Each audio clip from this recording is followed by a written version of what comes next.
Agora, doutor Francisco Michelin, quero dizer o seguinte, vocês eram ali tinham o jornal, né, Ecos do Carmo, a revista, enfim, o trabalho do senhor com a comunicação, o senhor trabalhou, inclusive, aqui, a Rádio Caxias tem uma relação direta com o senhor também, né? Aí Orestes Soares, Kleber Fattori, Francisco Michelin, aí veio o Santos para cá. Eu me lembro, quer dizer, Nem contam. me fala nessa história, que Essa, até hoje é essa, uma pulga, eu quero, pulga na minha eu cabeça. quero que o senhor conte essa história para mim contar uma outra que eu fiz também, que foi assim, o maior. Eu não consigo compreender como eu não fiz essa entrevista. Porque o Santos esteve aqui, né? Antes, quando o Pelé não era conhecido, né? E aí o maior jogador, o mais famoso, era o Jair da Rosa Pinto, é isso, né? Era o mais famoso, já estava veterano, já tinha passado pela seleção, estava ali sentado no gramado. Aí vocês, intrépidos, jovens, chegaram e disse, vão entrevistar o cara aí, né? O mais famoso. E como é que foi essa história? E ele indicou para vocês entrevistarem quem naquela época que o Santos veio aqui? Pois foi em 1957, março de 1957, o Santos vem a Caxias do Sul, e na verdade ele veio ao Rio Grande do Sul, jogou em Bagé, Pelotas, Porto Alegre, porque os clubes do Rio e São Paulo, nessa época de março, de pouco dinheiro, poucas competições, que eles esperavam os campeonatos regionais, ou quanto muito o torneio Rio-São Paulo, o que eles faziam?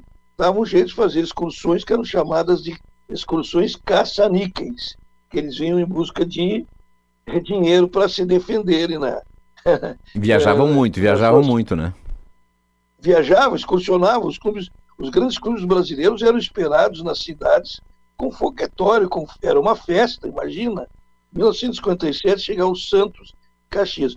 E o grande jogador do Santos, que já era um baita time, justamente era o que tu citaste, o Jair da Rosa Pinto. Jair da Rosa Pinto é um jogador que surge no Madureira, do Rio de Janeiro, em 1940, junto com mais dois grandes geniais jogadores, o Isaías e o Lelé. Os três juntos eram chamados de os Três Patetas, jogavam muita bola. Três Patetas em homenagem ou em relação aos atores daquele filme, série famosa. Os Três Patetas mesmo, né? Os Três Patetas mesmo, né? Três Patetas, exatamente, que até hoje, de vez em quando, passa por aí. Tem uns patetas ainda, tem uns patetas ainda no futebol. Tem muito. Hoje em dia tem muito cabeça de magro. Mas eles ao contrário, eles jogavam demais. O Vasco da Gama estava começando a ser poderoso, estava com muito dinheiro e comprou o passe dos três. Os três até terminam na seleção brasileira. Esse Isaías veio a falecer em 1947 com 28 anos de tuberculose. Imagina só.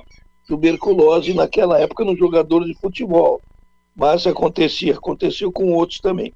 Bem, o Jair era o grande craque, e entre 1940 e 1950, até a tragédia da Copa do Mundo com o Uruguai, ele sempre foi o titular da meia esquerda. Eu não vou dizer camisa 10, porque o número 10 foi implantado só a partir de 1948, os números nas costas dos jogadores, né? Então, ele seria o camisa 10 desde 1940, titular absoluto, né? Formando aquele fabuloso trio central com Zizinho, Ademir e Jair durante 10 anos eram os titulares. E aí ele estava ali sentado e aí vocês chegaram para vamos entrevistar o cara. O Jair está sentado no lugar da grama no Alfredo Jaconi, como ele era o veterano, dono do time, e ele não treinava, grande esforço físico não fazia, ele fazia o que ele bem queria.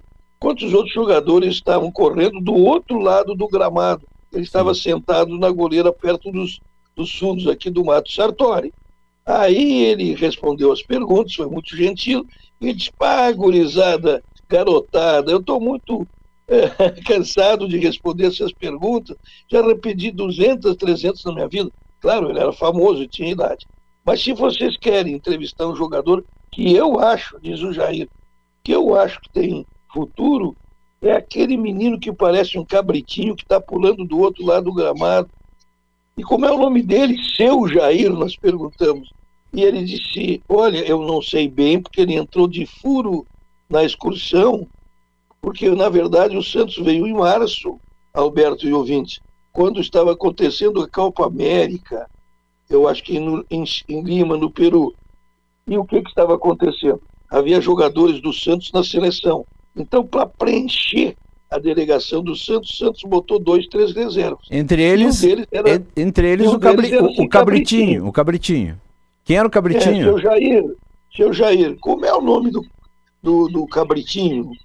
Olha, eu não sei bem, mas uns chamam ele de Pelé e outros de Pelé. Qualquer um dos dois serve.